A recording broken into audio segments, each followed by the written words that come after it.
Salut, moi c'est Cozorex. Aujourd'hui on est avec la Super Soco TC. C'est une moto électrique équivalent 50 cm3 qui est bridée à 45 km/h. Elle a 1900 watts de puissance nominale et 3000 watts de puissance max. On n'est pas là pour faire la fiche technique, on n'est pas là pour voir ce qu'elle vaut en ville ou pour aller au travail. On est là pour voir ce qu'elle vaut dans ce genre d'endroit. Donc on va dire dans les chemins, en forêt, dans des endroits peu praticables, on va dire ça comme ça. Sachant que comme vous le voyez, c'est pas une moto faite pour ça. Les pneus, bon c'est mieux que des pneus 100% route, mais c'est pas les pneus les plus adaptés non plus. Donc voilà, on va voir ce qu'elle vaut dans ce genre d'endroit. On va voir si le pneu arrière est usé. Il est un peu usé, mais ça passe encore. Donc il faut savoir que cette petite moto, quand on dit 3000 watts en puissance max, ça peut nous paraître plutôt cool, c'est-à-dire que pour une 50 elle a quand même un peu de puissance. Il me semble que 3000 watts c'est égal à 4 chevaux si je me trompe pas. Dites-moi en commentaire si je me trompe.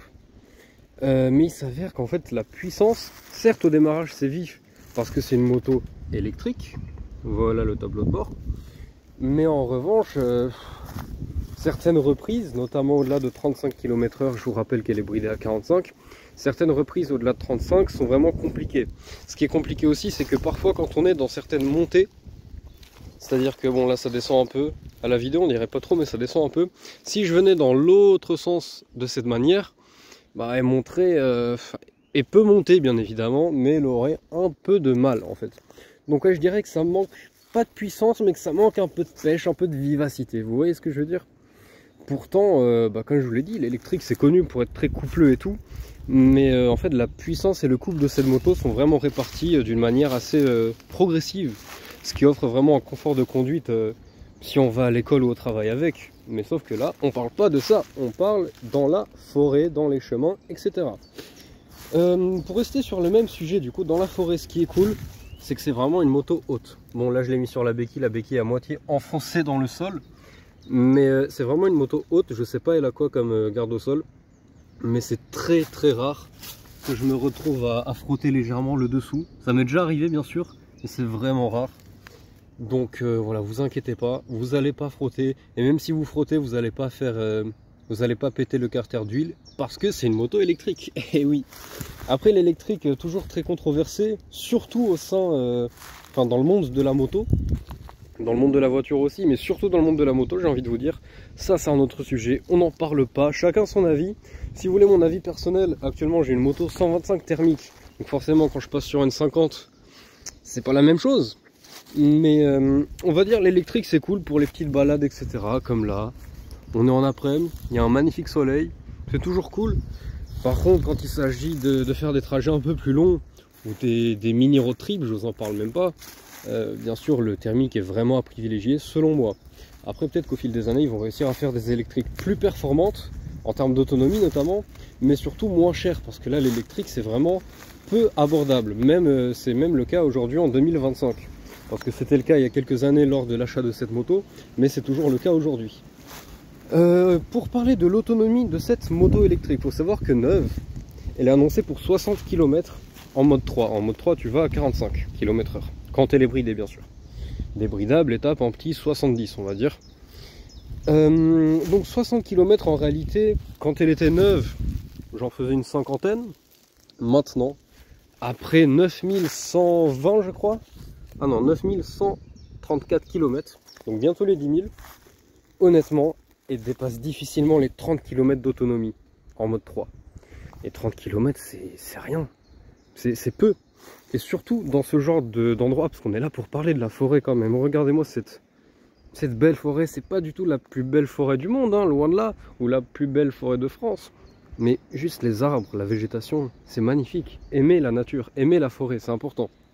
Petite parenthèse. Mais du coup, pour parler de cette moto dans la forêt, bah, vous savez, il y a souvent des pentes à monter, des trucs, des petits franchissements, des obstacles, etc.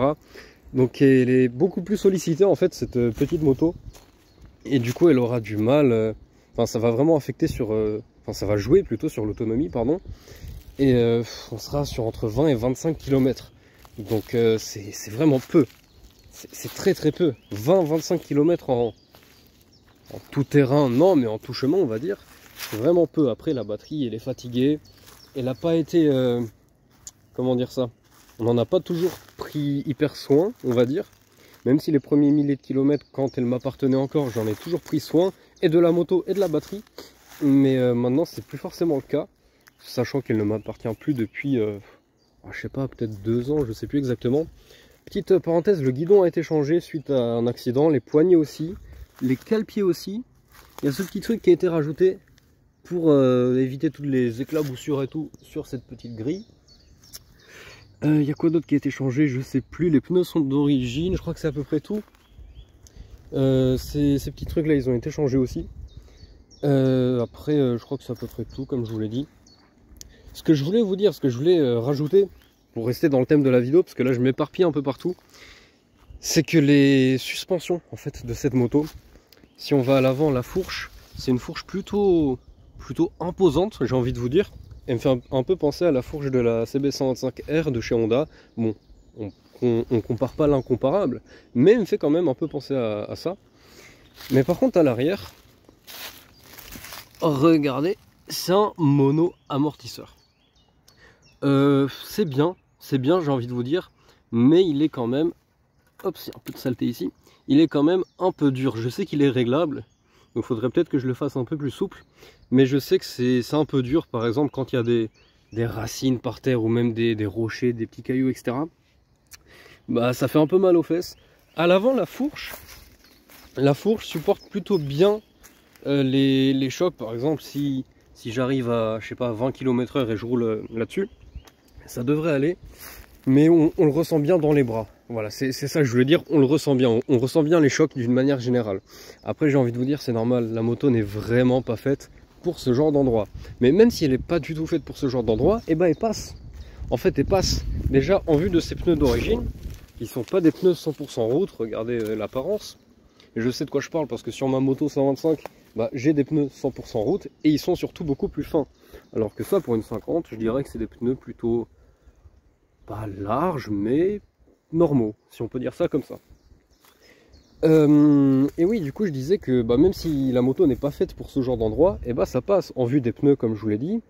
La garde au sol qui est plutôt pas mal.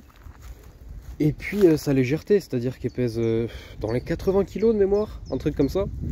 Et honnêtement, 80 kg, c'est léger. C'est léger. Et puis même si vous voulez la manœuvrer, vous êtes dans un cul-de-sac, vous voulez faire demi-tour, ou je ne sais quoi, c'est pas compliqué.